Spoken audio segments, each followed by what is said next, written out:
There was no clinic, so we started one. There was no school because the building had fallen down. We fixed it up and made a proper school.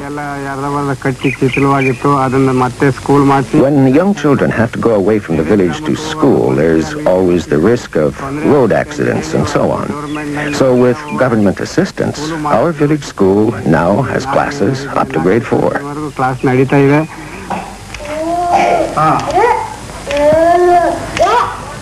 The local spiritual assembly worked with their neighbors to get the government funding necessary to build and operate the school.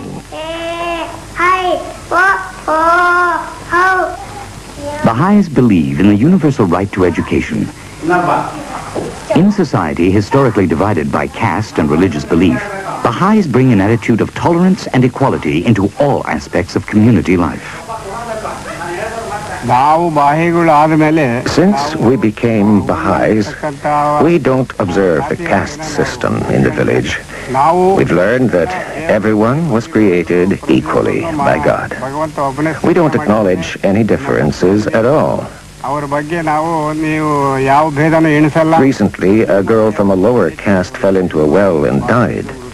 Some of our Baha'i people lifted her out.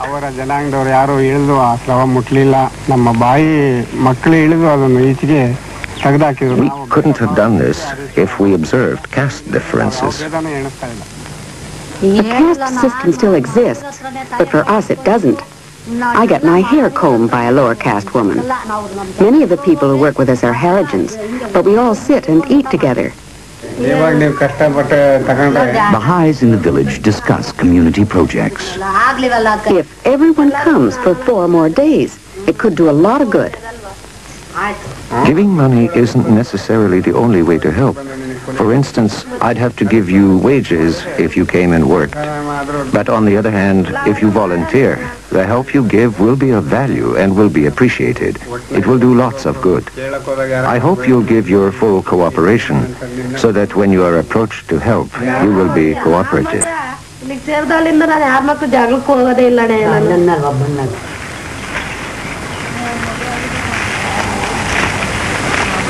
The teachings of the Baha'i faith have awakened a new spirit of cooperation in villagers like Mr. Mayana, Mrs. Hanamaka, and their neighbors.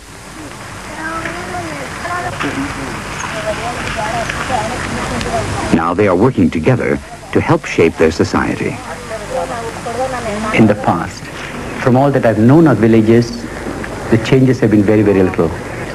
The change that has been planned or thought about had always come from the top.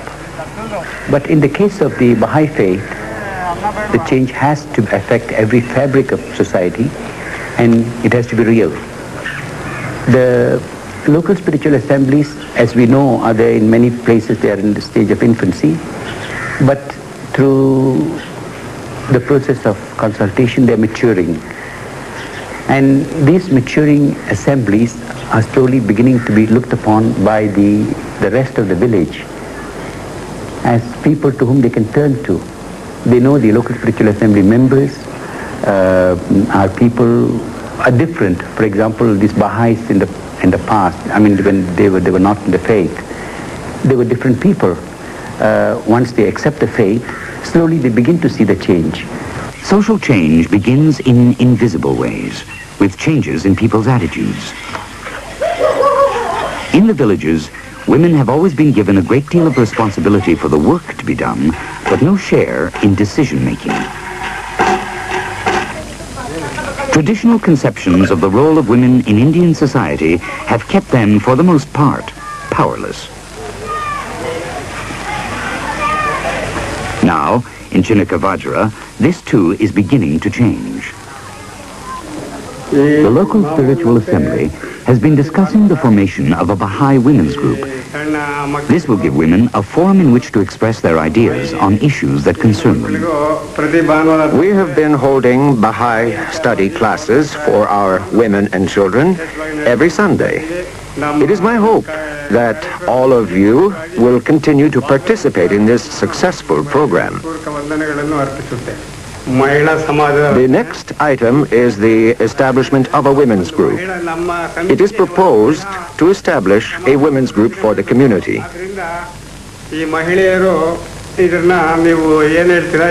What do you ladies have to say about this proposal? Certainly. What do you want to do? No problem. We'll do it. Lakshma, your consent?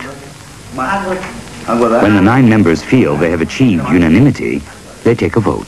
What is happening now, it's a very wonderful thing that we can see. Whatever he felt, say a young man, he felt that he has to bring about some change in society. There was no way by which he could do it alone. And in the olden time, people talked about change. They also destroyed what they believed in, together, the bad thing together with the good thing. Now in the Baha'i faith, he can retain whatever has been good in whatever he has been believing or following in the past. At the same time, he can take in whatever is necessary for this age, and they can be combined, and he can play a role in this combination, and society can definitely change.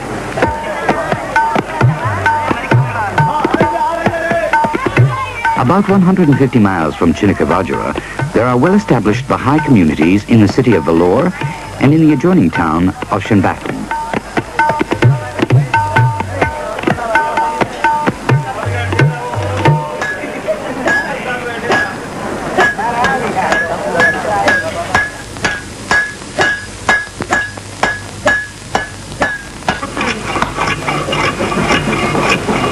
In larger centers, people work at light industry and small businesses. Young and old help to provide a basic living for the family. The larger the town, the greater the diversity of religions and peoples living together. The Baha'i community welcomes this diversity. The Baha'i faith teaches respect for the founders of the world's major religions. The belief that all the messengers of God reveal one reality. Unity in diversity is a fundamental Baha'i principle.